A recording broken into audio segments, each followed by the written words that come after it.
honourable member for Etobicoke Centre. Thank you, Mr. Speaker, and I'll be sharing my time with the Parliamentary Secretary for International Trade, also a fellow veteran and somebody who was foundational in starting the True Patriot Love organization, as well as Treble Victor and others. And I'm pleased to take part in this debate today on the care of our men and women in uniform, either active or retired. But first, I'd like to take a few moments just to offer my sincere condolences to the families affected by these tragedies. As a proud Canadian, I have great admiration as well as profound appreciation for the important contributions that the members of the Canadian Armed Forces bring to this country. I served for a number of years myself with an operational tour, and I've watched many of my peers serve along with me, and I've watched some of and observed some of the problems that they have developed through operational tours, whether it be through mental challenges or physical injuries. And it's always been distressing to watch a comrade suffering in any possible way after giving tremendous service to this country, Mr. Speaker.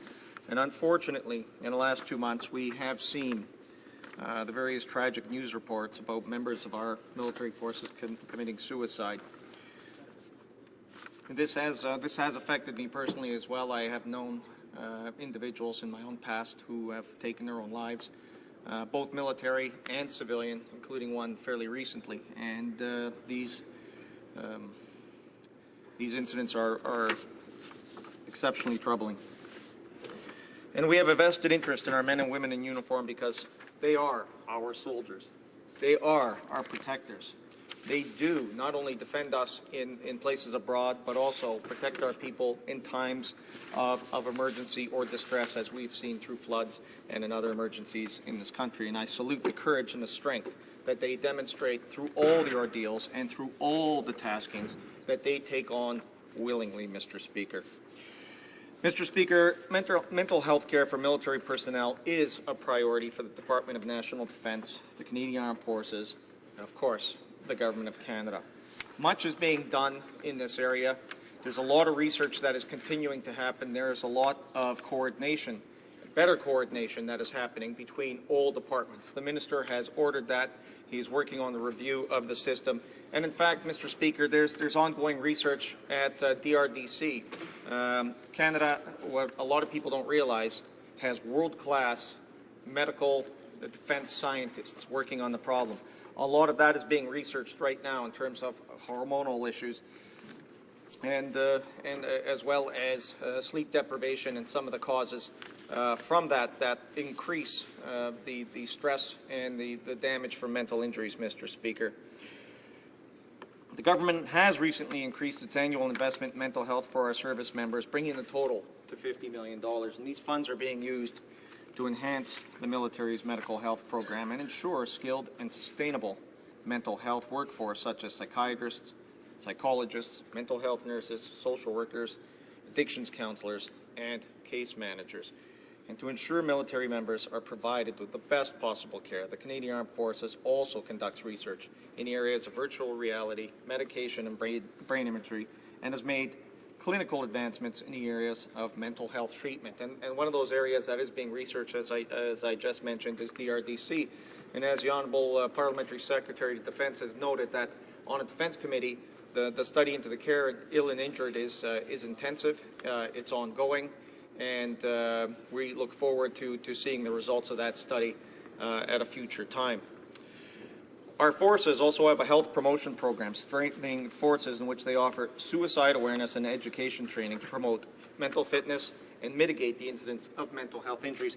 In fact, Mr. Speaker, there's been a lot of aid memoirs issued by the Canadian Armed Forces, which I think are absolutely brilliant pieces.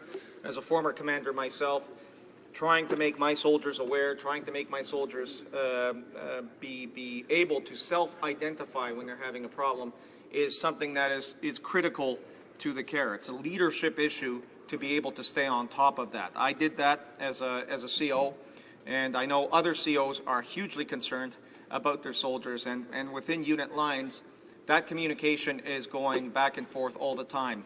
Other leaders and peers have been instructed and now understand to watch changes in patterns and personality changes, not only through their families but at home, on the work site, and try to identify early those problems and bring them through. It's not a perfect system, but definitely we attempt to do that, because sometimes the military culture as it is prevents self-identification, because a soldier, especially a combat armed soldier, never wants to be identified as weak. And what we need to do is change the culture and the terminology around that, because it is okay to say, I have a problem. A mental injury is the same as a physical injury. It just takes longer to percolate. We're seeing that with our allies abroad, because we're working very closely with the Americans and the Brits and others, and they're all finding and having the same issues with their soldiers, especially the most recently returned from Afghanistan, because that particular deployment has been intensive combat, and the injuries don't always manifest themselves immediately. They can percolate over years, but it's an injury nevertheless, and this is something that we have to pay very, very close attention to. Now, the goal of the Surgeon General's mental health strategy is a guide to help prioritize on the efforts of the Canadian Armed Forces, and I've just outlined some of them. And in a lot of these booklets, you know, one of them is called The Road to Mental Readiness, and then there's the Road to Mental Readiness Aid Memoir for Leaders, which I think is very well done by the Canadian Forces, leaning forward to be able to do this. And the forces have received accolades from national and international health bodies for our mental health leadership and for the comprehensiveness of our system. Now, is it all perfect, Mr. Speaker? Absolutely not. You know, we are finding out new things all the time, every day. This is something that all armies around the world are experiencing, in particular at the end of an operational mission. And we have to stay on top of this. We have to try to stay ahead of the curve. I know the Minister has done an excellent job of trying to do that. He has demonstrated great leadership, not only in his own department, but by reaching out to other departments and trying to encourage that cooperation, coordination, so that everybody is on the same page. And that's one of the issues. Yes, sometimes there are disconnects between departments, and those disconnects are something we're working very hard to address and to correct as soon as we find them, Mr. Speaker. Now, good health is fundamental to the effectiveness of any military force, and it has been recognized that mental health is equally, as I said, and since the Canadian Armed Forces is a subset of Canadian society, its members' mental health, reflective mental health, is a status of Canadians in general. It poses a greater burden on our health care system than all cancers combined, and it is estimated that 1 in 5 Canadians will develop a mental illness in their lifetimes. Every day, 500,000 Canadians are absent from work due to mental illness. And Mr. Speaker, this is something important to note. Yes, we have this going on in the military right now, which we are gravely concerned about. But this is an issue that is very, very widely felt in the civilian world as well. And I would also point out that and I think I need to make mention that oftentimes Canadian Armed Forces veterans are hesitant to self-identify because they don't want to be stigmatized, and that's something else that we have to address and change the definition and the parameters around what that, you know, this stigmatization, which really doesn't exist. But it exists in the minds of soldiers who do not want to appear in any way, shape, or form, in their terminology, broken. So what I'd like to also encourage all Canadian Armed Forces members to do. Yesterday, on Tuesday, Mr. Speaker, we also had the Bell Let's Talk Day.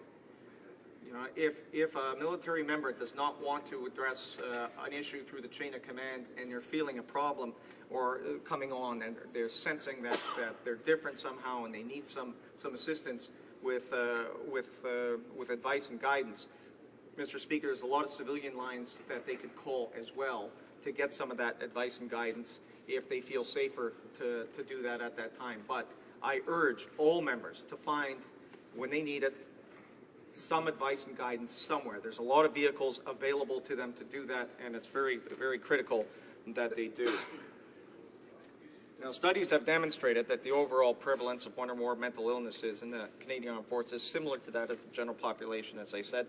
And I said we're also working to address the stigma attached, which we hope to eliminate through communication, through information, and through the work of all members of this House. Mr. Speaker, quite frankly, every member of this House is very concerned about this, and rightly so. Every member of this House is very concerned about the health and the well-being of all of our soldiers, whether they're currently serving or whether they're past their service time. So, Mr. Speaker, it's important that we all note that and that Canadian Armed Forces personnel, past and present, understand that this House is on their side, and we're going to work very closely. I see, Mr. Speaker, you're giving me the wrap-up sign, so thank you very much, Mr. Speaker. There's a lot to talk about here. We're going to continue to do that. It's crucial that we do, and it's crucial that we put all the moving parts together to ensure that the system that is capable of assisting our soldiers and making sure that they achieve their optimal health is put in place, and it's our responsibility to do so. Thank you, Mr. Speaker. Question, commentaire. L'honorable député de Alfred Pelling. Merci, Monsieur le Président. Je dois dire que je trouve déplorable que le gouvernement se vante d'être présent pour les membres des forces canadiennes, alors que par la suite, il les laisse à leur sort. Je crois qu'il est grand temps que ce gouvernement cesse de fuir ses responsabilités et s'attaque à la crise que vivent les militaires et les anciens combattants. Chaque année, Monsieur le Président, je suis invitée par la résidence du patrimoine de Laval pour commémorer nos anciens combattants durant la journée du souvenir. Ils sont plusieurs à m'avoir témoigné de leur expérience durant la Deuxième Guerre mondiale, en larmes, et je les écoutais avec beaucoup de respect. Je leur remercie de leur témoignage. Ces hommes et ces femmes qui ont sacrifié une partie de leur vie pour leur pays doivent continuer de se battre pour faire valoir leurs droits les plus fondamentaux, et c'est inacceptable. On devrait les aider et travailler avec eux, Monsieur le Président. Pourquoi est-ce que les conservateurs refusent de traiter avec respect nos anciens combattants? The honourable member for Etobicoke Centre. Mr. Speaker, I thank the honourable member for her question, but I reject it entirely. First of all, Mr. Speaker, there are 3 veterans sitting right here. And in fact, she also mentioned World War II. Well, my father served through World War II from the very first day to the very last. Was incarcerated in the Gulag, went through combat all over the place, and my mom was actually taken as forced labor by the Nazis, and both of them, in their own way, still deal with those issues of so long ago. Those of us who are more recent veterans have seen our own comrades go through troubled times, and we're absolutely distressed about it. We have more veterans in this caucus, Mr. Speaker, than I think there has been in any given time. Now, I appreciate what the honourable member is saying, but the care and the health and the well-being of our Canadian Armed Forces is a priority for our government, Mr. Speaker. I think we've demonstrated that. We continue to demonstrate that, and the Canadian Armed Forces will always have our support. Comments. The honourable member for Winnipeg North. Yes, thank you, Mr. Speaker. Like the member, I too am a veteran of the Canadian Forces. Having said that, many constituents or people in Canada recognize that there's a substantial difference between picking up a telephone and phoning a phone number where you're receiving some sort of assistance over the telephone line versus being able to go down to an office where you walk through the door and you're able to meet with someone to discuss what your concern is. It's the face-to-face contact that is really upsetting a large number of our veterans from coast to coast to coast. And I guess this is what we're asking the government to look at, Mr. Speaker. If the member could answer the question, why do they want to close that face-to-face contact? Something in which our veterans and Canadians as a whole believe that our veterans should be able to have. Is there really the need to close them down? Canadians, Liberal Party and others are saying no, keep them open. Why make the close? Member for Etobicoke Centre. Well, Mr. Speaker, first of all, there is, the face-to-face contact that hasn't been eliminated, that exists. There are multiple ways now that we reach out. I heard one of the honourable members earlier basically mock apps. Well, Mr. Speaker, we have a wide gap in the generations of our veterans going back to World War II to today.